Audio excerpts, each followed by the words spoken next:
CISO role is challenging in itself, and in the age of AI, the CISO role becomes even more challenging. It would be a fascinating conversation to understand how is the CISO role changing in the age of AI. What specific risks are coming up? What challenges are coming up? How is the CISO managing communication with the board?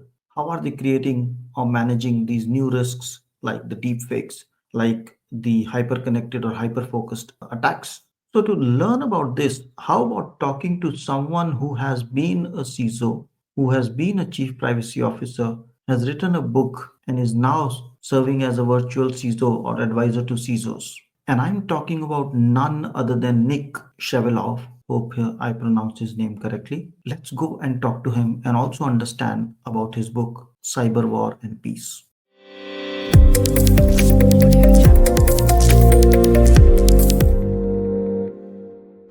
Hello, and welcome to the FIT4Privacy Podcast with Punit Bhatia.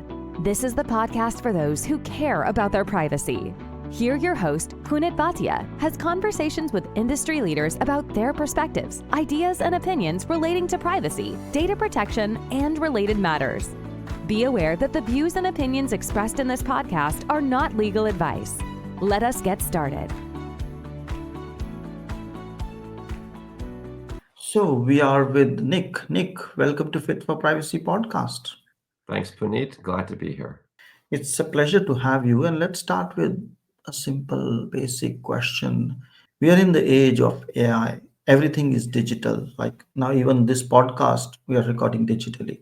So, in this world of digital or tech or AI, how would you define the concept of trust? Especially these days, we are calling it digital trust, no? Yeah, it's a question that comes up on a regular basis. And I last night I attended a dinner with risk leaders, and this topic came up because the definition is changing. I think that historically we want transparency and traceability for validation of identity, sort of the people that we're talking to. So classic identity and access management as defined by Gartner as the right people having the right access to the right resources at the right time. And you can now extend that to machine identities as well. And managing principles of least privilege is the application of what we call zero trust.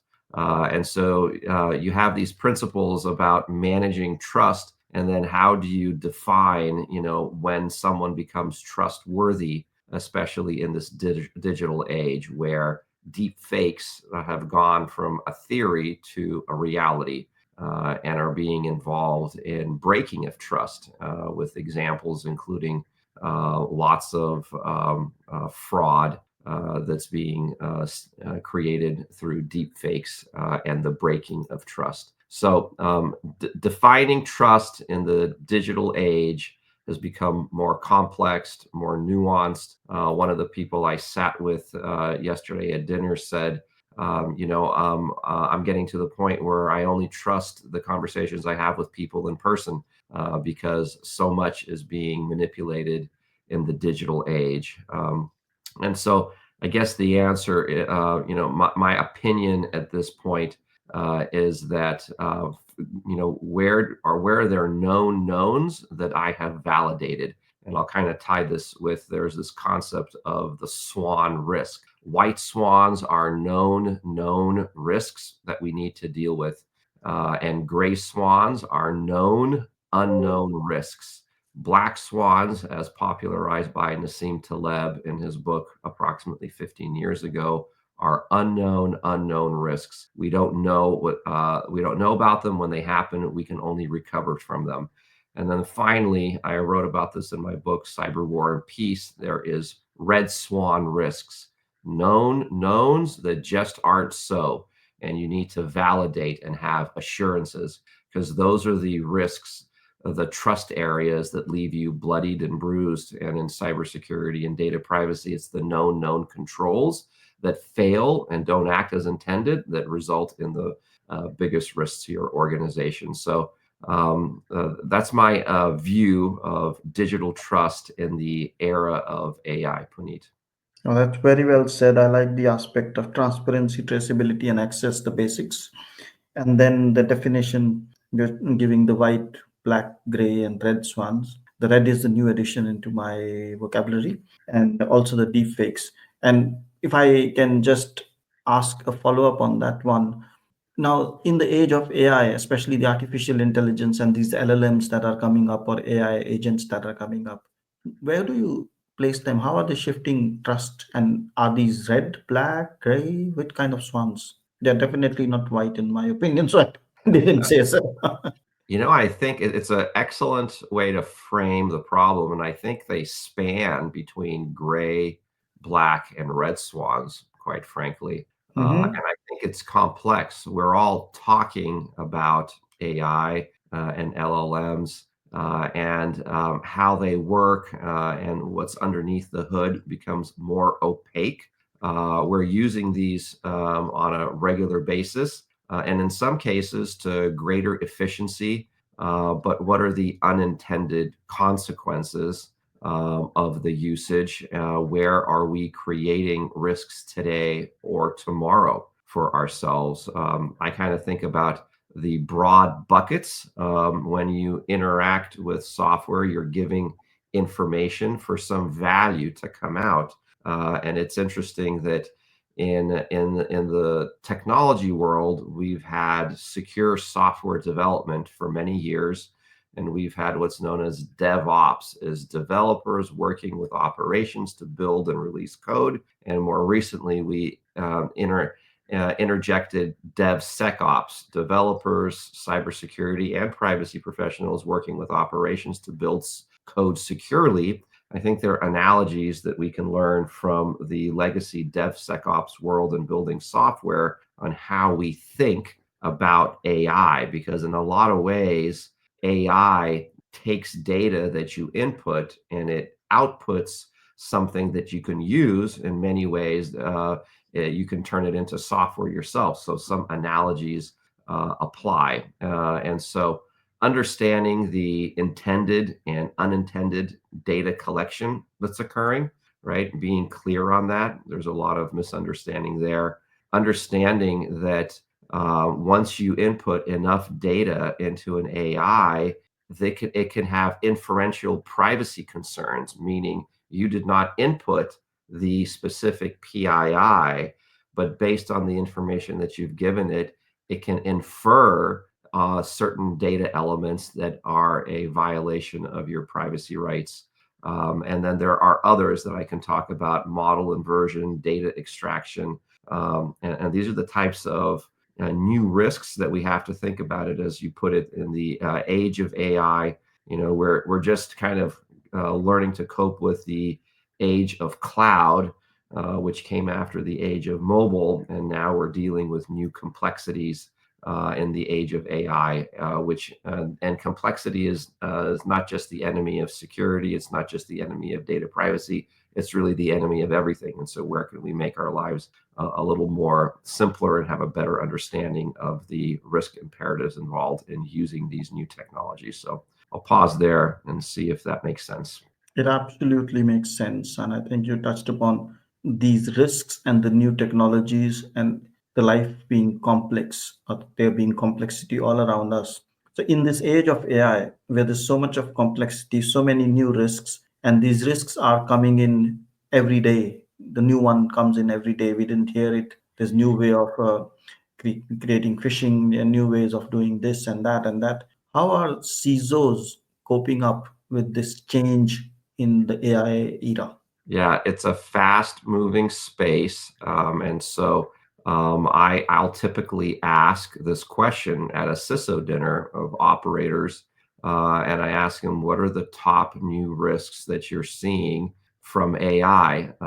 And what's interesting is the very technology that empowers us may also imperil us. And the paradox of AI is that the very architecture that empowers AI, meaning having lots of access to lots of data, also imperils us, because you've siloed really sensitive data. You've given access to the AI, And so now that repository of data becomes the target of an attacker. And so the two biggest risks that come up are hyper contextualized, hyper focused phishing campaigns in the form of spear phishing. It used to be that a hacker would take time to write an email to a targeted person.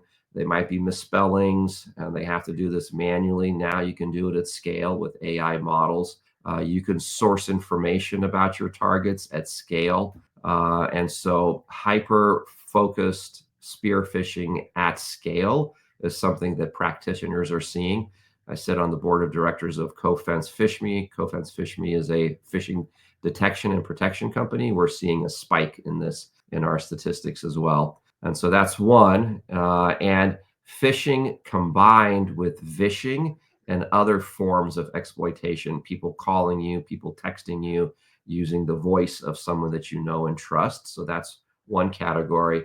And the other is the deep fakes, is someone recording just a few seconds of your voice or recording you on a Zoom call and then creating a deep fake to commit some sort of social engineering, typically attributed to some sort of money transfer. So a fraudster will create a Zoom call from a person of an authority, and they'll call into a money transfer role, and they'll ask that person to move money. And that seems to happen on a regular basis. At yesterday's discussion, we were talking about where a CEO of a company was spoofed through a deep fake, through a Zoom call that went into a finance department to compel them to move millions of dollars, right? Wow. And this stuff is happening all the time. And so you have to start thinking about, what are compensating controls? Are there safe words we need to start having between employees on,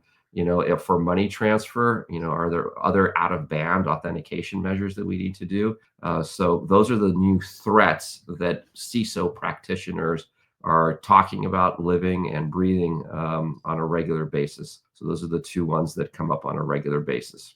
No, it does make sense, but life is getting complex. But when you say that these attacks are becoming hyper contextualized and hyper, what did you say, focused, does it mean that what we were seeing as an advantage, like data classification, data segregation, so now because everybody knows how your data is relatively classified or segregated and the securities, so they are not trying to get into all data, but very specifically they know which data, which element, which kind of person do they want, and then they go zoom in rather than going mass. Is that what you're saying?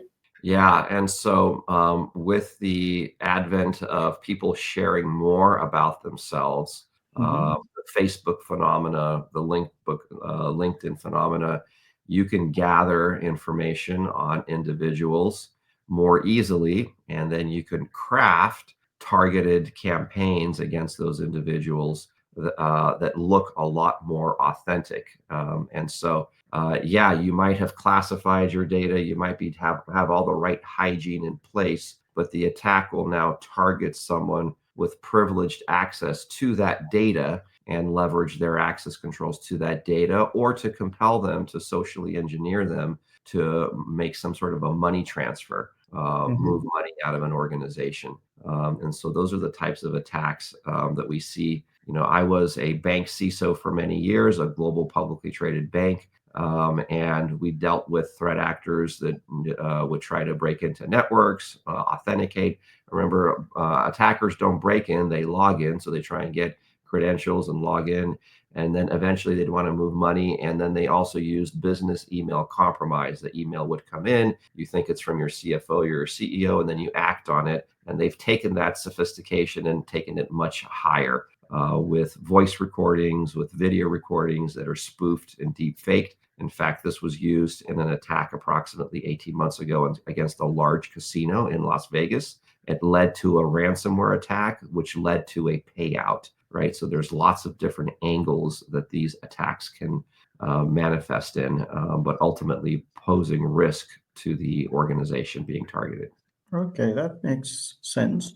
But then, on one hand, the CISO has this challenge of increased threats, increased target attacks, and so on. But on the other hand, it also has the role of making sure that the board is well informed and aware. But sometimes we see some of the boards are not so tech savvy or aware. So how are CISOs managing this side of the story? Because on one side, it's the technical security aspect, which is your domain and it's new and it's all coming to you. And of course, the new technology. But on the other side, you have stakeholders, especially at board level. How are you or the people you are advising managing this part or challenge?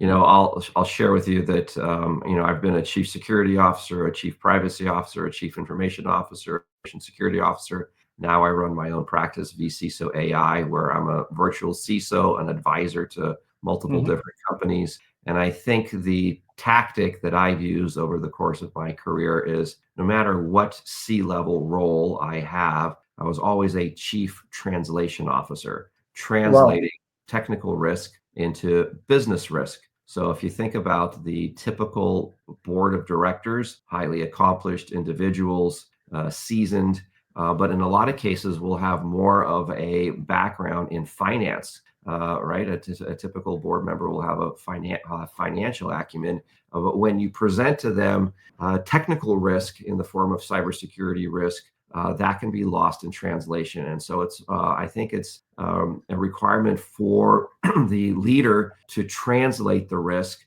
and help the board better understand what is being communicated. So there are questions boards can ask themselves, like, do we have an expert on our board of directors? Do we have someone in cybersecurity and data privacy that understands what's being presented?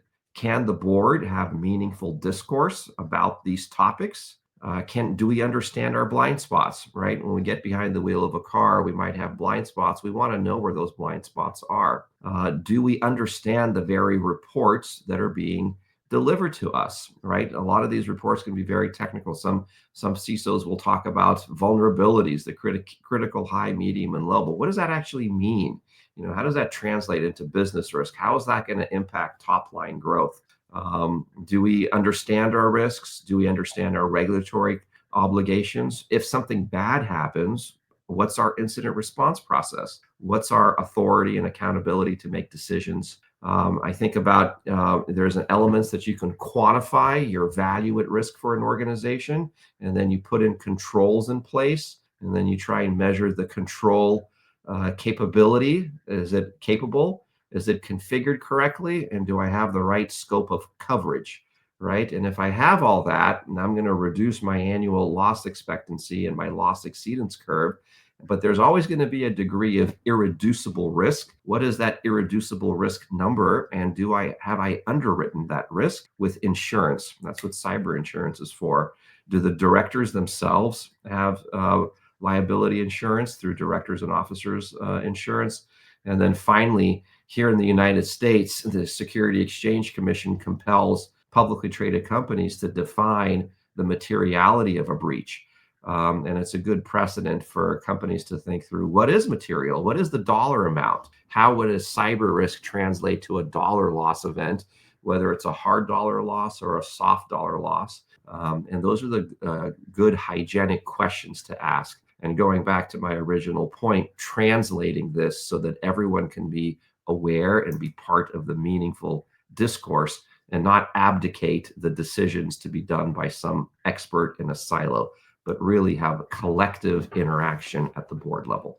Well, that's very well said, and you give me a very good term to use in future because I was with a client a few hours ago, and the person was asking, "We are legal, your privacy. What is your role, and how do you help?" And told her that I'm the glue between the business and the legal counsel, and I help translate your legal messages to a business understandable language. But I never thought of this term, chief translating officer. Next time I'm going to borrow it and use it with pride. Excellent. Good. So, All of us in this profession, whether, whatever side of the risk coin, and I think security and privacy are two sides of the risk coin.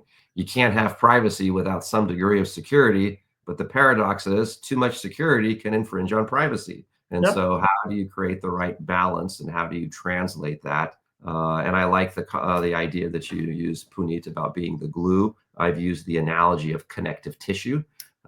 through the organization. But yeah, please be the chief translation officer for your clients. For sure. And now, from a CISO perspective, because from a DPO perspective, we have the laws that are allowing us or giving us some leverage when we have to do a few things. From a CISO perspective, the legal space is buzzing up and things are coming up. EU has a few things, and I hear the US or the California is also coming up with some things in that context.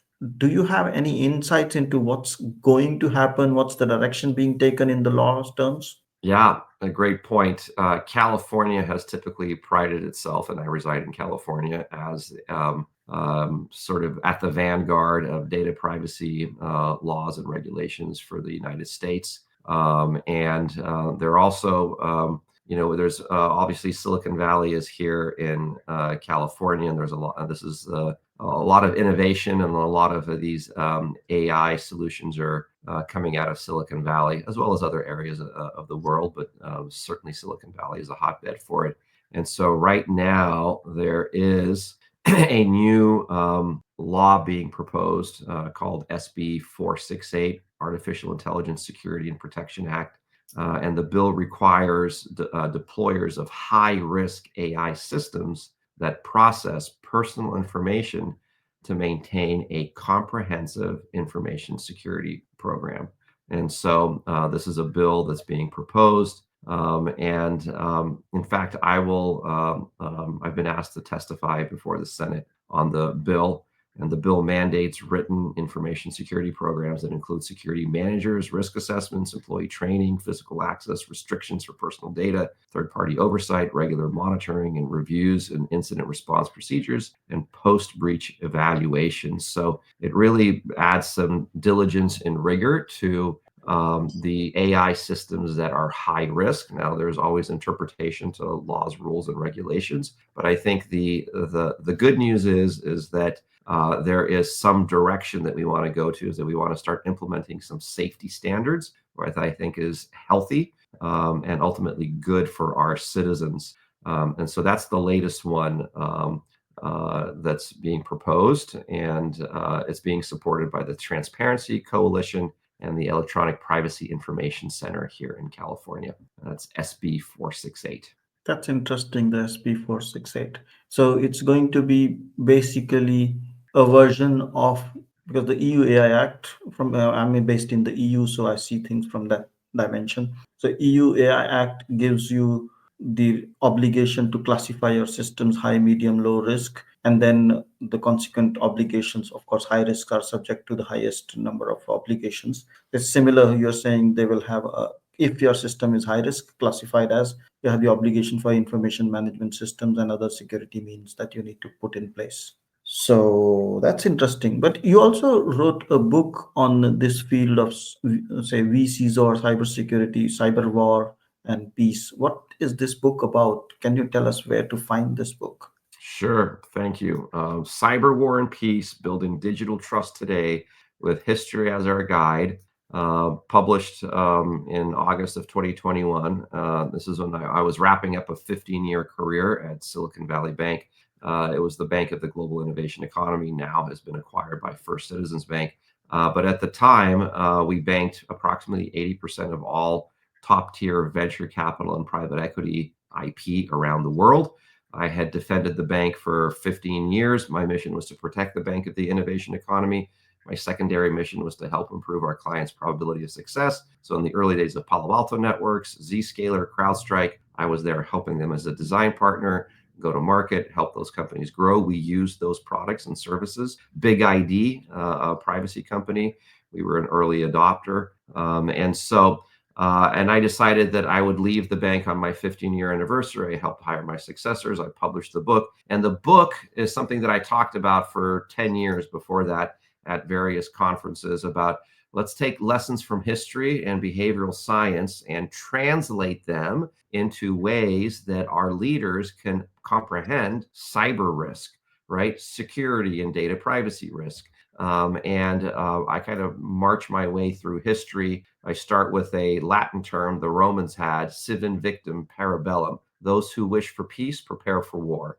And so if we want peace, we need to arm ourselves to some degree. We need to invest in the right controls. And then we kind of walk through history, and there are various stories and analogies. The Code of Hammurabi in ancient Babylon. Hammurabi was the emperor of the Babylonian Empire, but he had a problem in architecture. Buildings were collapsing and killing people. And he created a code, the Code of Hammurabi, one of which was a law that said if you build a building and it collapsed and it killed people, that would be your fate. They would collapse a building on you. And so all of a sudden, people got skin in the game. They had incentive, right? Show me the incentive, I'll show you the outcome. And they started to build more securely, safer buildings. And this eventually contributed to what became known as the Hanging Gardens of Babylon, one of the 7 wonders of the ancient world. And so the lesson here is to have security at the onset within your architecture. Is sound architecture will lead to better risk outcomes. And the SANS Institute here in the United States publishes the sliding scale of security. And in a nutshell, the more security you have in by design, the less security controls you have to put in later. And so each chapter goes through a lesson in history that the reader can understand how Napoleon fought the Battle of Austerlitz, how he used a weak flank, how defenders can use weak flanks against adversaries. And then we wrap up with the Trojan War, and how the Greek city-states spent 10 years trying to break into Troy, and they couldn't. And finally, they created the Trojan horse, and they put soldiers in the Trojan horse. Troy let that into their city. And then at night, the soldiers slipped out, opened the gates, and the Greeks ran into Troy and leveled the city. And every day, companies are letting in their own Trojan horses. And so that's the book. It's available on Amazon. And so it was fun to write, fun to talk about, and hopefully a fun read. Absolutely. From what you're sharing, it captures the essence of history, because in essence, I was listening to a video last week, or watching a video last week, and it talked about there's no peace without war, and there's no war without peace, because these are things that have coexisted. Because the moment you say I want peace, that means you say you don't want war. And when you say you don't want something, the law of universe is you inherently are, or inadvertently are, saying I want that. So then, and when you say I want peace, you say I don't want peace. Some people will say I don't want peace, and then again you'll have the debate. Now, that's a very interesting conversation. And I agree with you that we need to fight this as a war. It's a cyber war at the moment that's going on, and our assets, our services, our data is getting attacked, and we need to find peace in that one. Now, if someone wants to get in touch with you and say I want to connect with Nick, what's the best way to connect with you? Sure. The website is www.vcso.ai. You can also email me, n@vcso.ai. And I operate a consulting and advisory business. We help companies think through big strategic initiatives in cybersecurity and data privacy. And then we also help cybersecurity and data privacy product companies build better products as design partners, as go-to-market partners, and building RevOps, and building calculators that calculate the value to customers to sell into the market. So I've been, it's something that's fun to do, adds value to the community, and we always love to meet new people and have discussions on how we can help. For sure. I think it has definitely been fun talking to you, and definitely a value add for our listeners. So with that, I would say, Nick, thank you so much for your insights, your time, and your wisdom. Punit, thank you for having me. Great to talk. Really appreciate it. Thank you. Thanks for listening. If you liked the show, feel free to share it with a friend and write a review. If you have already done so, thank you so much. And if you did not like the show, don't bother and forget about it. Take care and stay safe. FIT4Privacy helps you to create a culture of privacy and manage risks by creating, defining, and implementing a privacy strategy that includes delivering scenario-based training for your staff. We also help those who are looking to get certified in CIPPE, CIPM, and CIPT through on-demand courses, that help you prepare and practice for certification exam. Want to know more? Visit www.fit4privacy.com. That's www.fit4privacy.com. If you have questions or suggestions, drop an email at hello@fit4privacy.com. Until next time, goodbye.